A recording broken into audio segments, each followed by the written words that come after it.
1.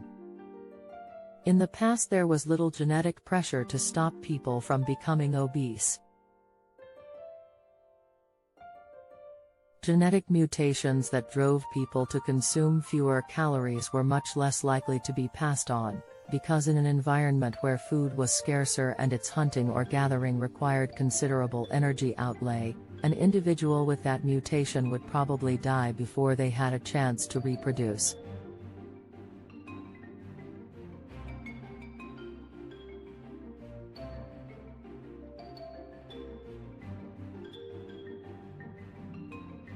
Mutations that in our environment of abundant food now drive us towards obesity, on the other hand, were incorporated into the population.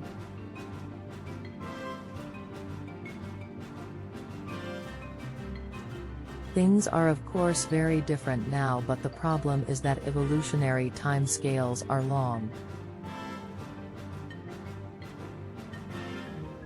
It's only in the last century or so, approximately 0.00004% of mammalian evolutionary time, that we managed to tweak our environment to such a degree that we can pretty much eat whatever we want, whenever we want it.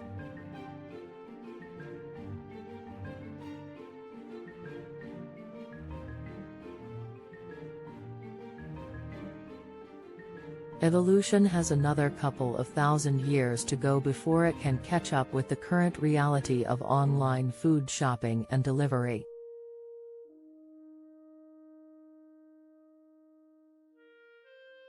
Two. The idea of family support, suggested as one of the preconditions of any child's success, is far from being faultless.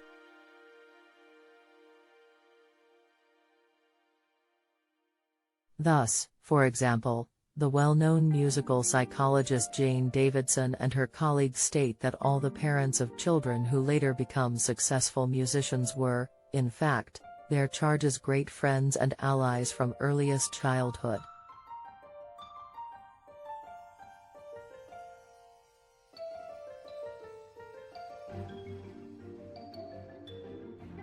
If the great jazz musician Sidney Bechet were to hear of such a conclusion, he would be surprised indeed.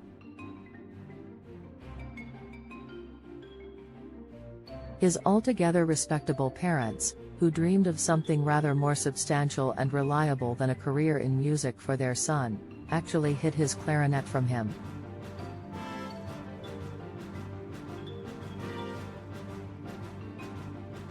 Robert Schumann's mother, the widow of a publisher and literary translator, reconciled herself only with difficulty to her son's choice of music as a profession, while Christoph W. Gluck, the great reformer of opera, was forced to roam about Italy and Bohemia after being expelled from home by his father.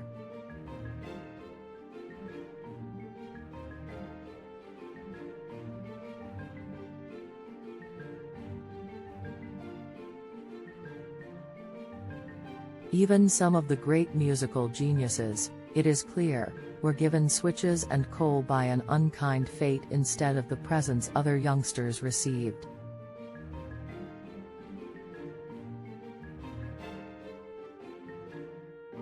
The universal support given by parents to beginning musicians turns out, upon closer examination, to be a myth.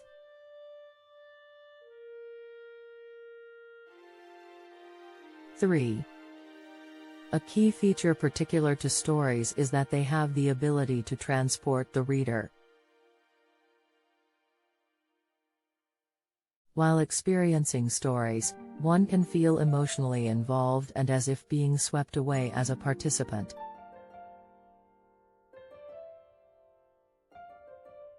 There is some evidence that being transported into a story requires a suspension of disbelief.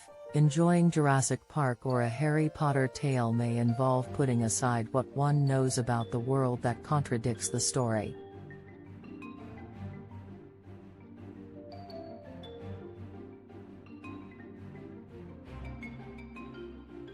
A story that suggests an unexpected outcome. George Washington declined the nomination to become the first president of the United States, results in readers being slower to verify well-known facts, George Washington was elected first President of the United States.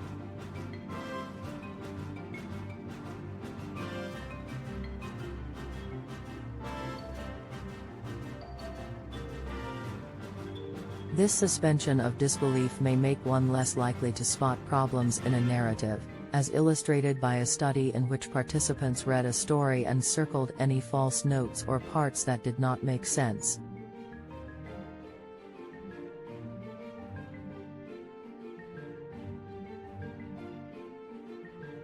Green and Brock refer to this method as Pinocchio circling. Just as the puppet's nose signaled when he told a falsehood, authors also leave clues when they are being untruthful.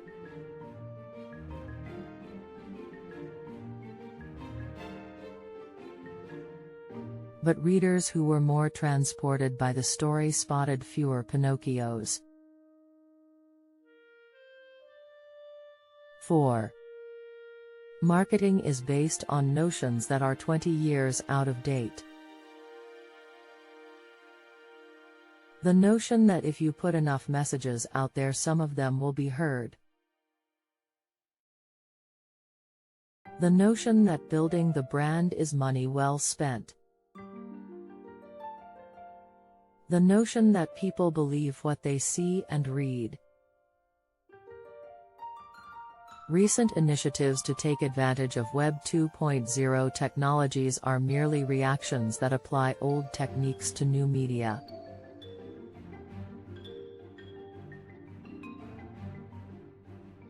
Marketing needs to rethink the messages it is communicating, to whom it's communicated, and the methods being used.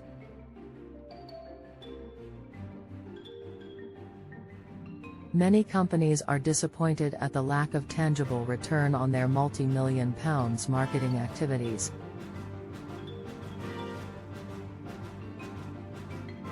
Advertising remains the largest budget item on most firms' marketing plans.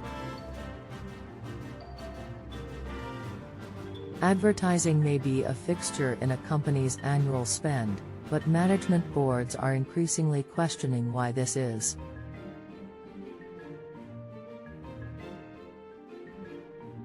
The most recent brand channel survey illustrates this point well. 4 of the world's 5 largest brands have never conducted any advertising, and the same is true for 7 out of the 10 fastest-growing brands.